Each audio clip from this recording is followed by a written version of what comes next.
Shalom, selamat pagi, selamat kita menikmati kehidupan di hari baru yang Tuhan beri untuk kita jalani. Kita akan melaksanakan tugas dan kerja di sepanjang hari ini. Namun sebelum kita melaksanakan semua tugas dan tanggung jawab kita di sepanjang hari ini, kita akan beribadah kepada Tuhan. Mari kita berdoa.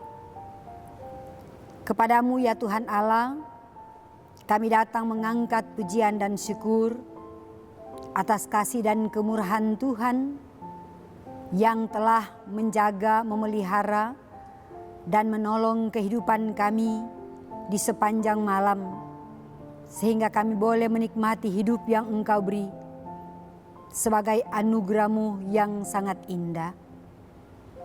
Kami akan melaksanakan tugas dan tanggung jawab kami. Dan sebelum kami melaksanakan tugas tanggung jawab kami beribadah kepadamu. Kami membaca Alkitab dan merenungkannya. Sebab itu yang menjadi pegangan kekuatan bagi kami orang percaya dalam menjalani hidup, melaksanakan tugas dan tanggung jawab. Biar Roh Kudus-Mu menuntun kami. Dan Engkau berfirman, di dalam nama Tuhan Yesus Kristus, firman kebenaran kehidupan bagi kami orang percaya. Kami berdoa kepadamu. Amin. Saudara-saudara yang dikasihi diberkati oleh Tuhan kita Yesus Kristus, bagian bacaan Alkitab kita pada pagi hari ini diambil dalam Alkitab Perjanjian Baru, Galatia pasal 2, ayatnya yang kedua. Aku pergi berdasarkan suatu penyataan, dan kepada mereka kubentangkan Injil yang kuberitakan di antara bangsa-bangsa bukan Yahudi, dalam percakapan tersendiri kepada mereka yang terpandang, supaya jangan dengan percuma aku berusaha atau telah berusaha.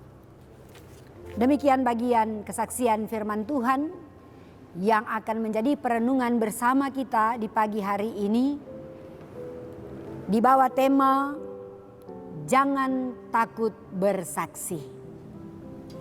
Saudara-saudara yang seiman di dalam Tuhan kita Yesus Kristus, bacaan Alkitab hari ini yang memberi kesaksian tentang kegigihan Rasul Paulus bicara tentang kebenaran Injil. Meskipun ia berada di tengah-tengah orang Yahudi, bahkan dari kalangan orang-orang terpandang dan sangat berpengaruh, baik yang berada di lingkungan kehidupan jemaat maupun di tengah masyarakat umum pada masa itu.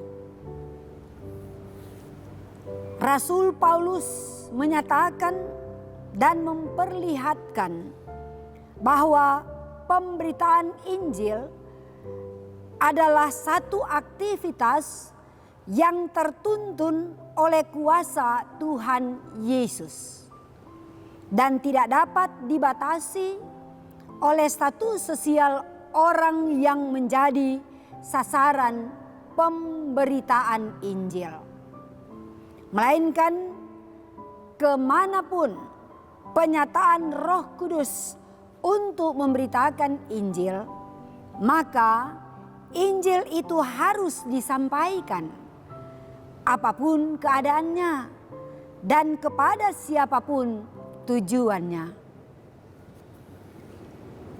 Dapat kita bandingkan dengan pembacaan Alkitab dalam 2 Timotius pasal 4 ayatnya yang kedua.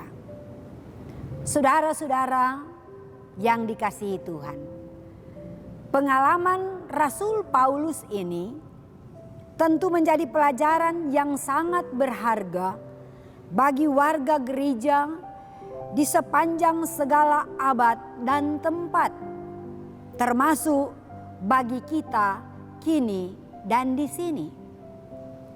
Bahwa pemberitaan Injil tidak selalu berlangsung dalam suasana yang serba nyaman, tetapi justru sering berlangsung dalam kondisi yang menyulitkan, bahkan bisa membahayakan diri kita. Memang sangat disadari bahwa situasi dan kondisi seperti ini seringkali menjadikan kita lemah.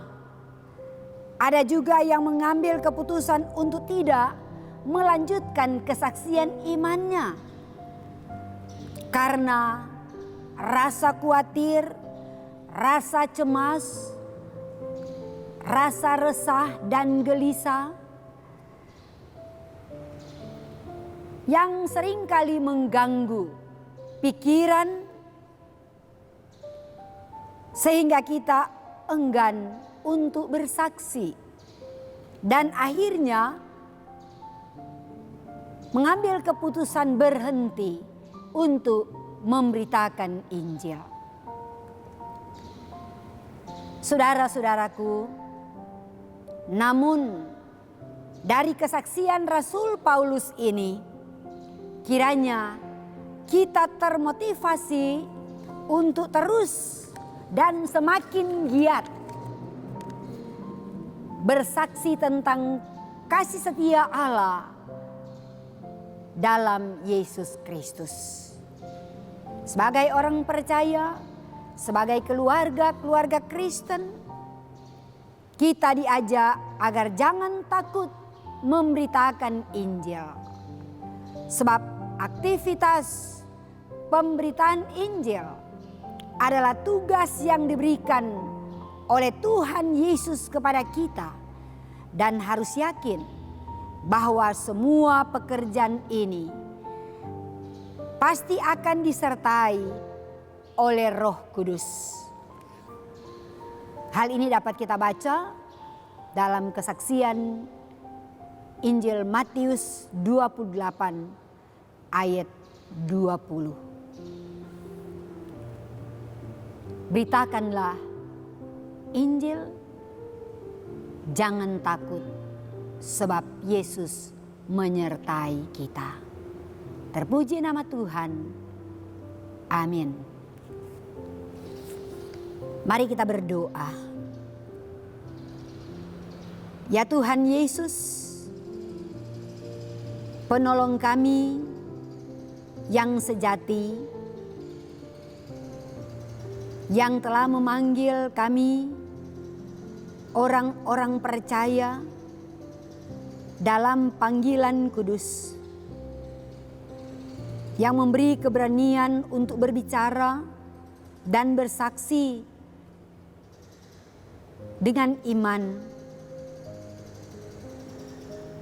serta memberitakan Injil kepada semua orang dimanapun kami pergi dan berada. Kami selalu meyakini bahwa penyertaan Tuhan sempurna bagi kami. Engkau Tuhan tidak akan meninggalkan kami dalam melaksanakan tugas tanggung jawab pelayanan, terutama dalam memberitakan Injil. Engkau selalu memberi hikmat, kekuatan, kemampuan, bahkan segala sesuatu yang kami butuhkan dalam rangka tugas pemberitaan Injil. Tuhan selalu siapkan apa yang menjadi kebutuhan kami dalam tanggung jawab pelayanan, terutama kekuatan iman percaya, bahkan berkat-berkat akan terus menyertai kami. Dalam keyakinan iman kami akan melangkah menjalani kehidupan di sepanjang hari ini. Tuhan tolong kami semua, jemaat-Mu yang ada di Bukit Moria Tikala Baru, para pendeta, penatua Samas, seluruh sidi-sidi jemaat, anak-anak remaja, pemuda, bapak, ibu, Bahkan mereka yang dalam keadaan sehat kuat, produktif dalam menjalani hidup, memaknai segala talenta karunia yang Tuhan beri untuk terus bekerja, terus melayani Tuhan. Tuhan tolong berkati agar segala sesuatu yang kami lakukan di sepanjang hari ini boleh berjalan bukan karena kami, tetapi karena Roh-Mu yang kudus terus menyertai dan menuntun hidup kami, bahkan dalam kami melaksanakan tugas dan tanggung jawab di tengah kehidupan keluarga, persekutuan pelayanan gereja, masyarakat dimanapun kami dihadirkan Tuhan untuk berkarya. Inilah doa permohonan kami bawa, kami minta dalam satu nama, nama Tuhan Yesus Kristus, Juru Selamat kehidupan kami. Amin. Saudara-saudara, demikian ibadah kita di pagi hari ini. Selamat kita beraktivitas. Semoga selalu dalam keadaan sehat kuat, diberkati oleh Tuhan. Salam sehat, shalom. Selamat pagi. Tuhan Yesus memberkati.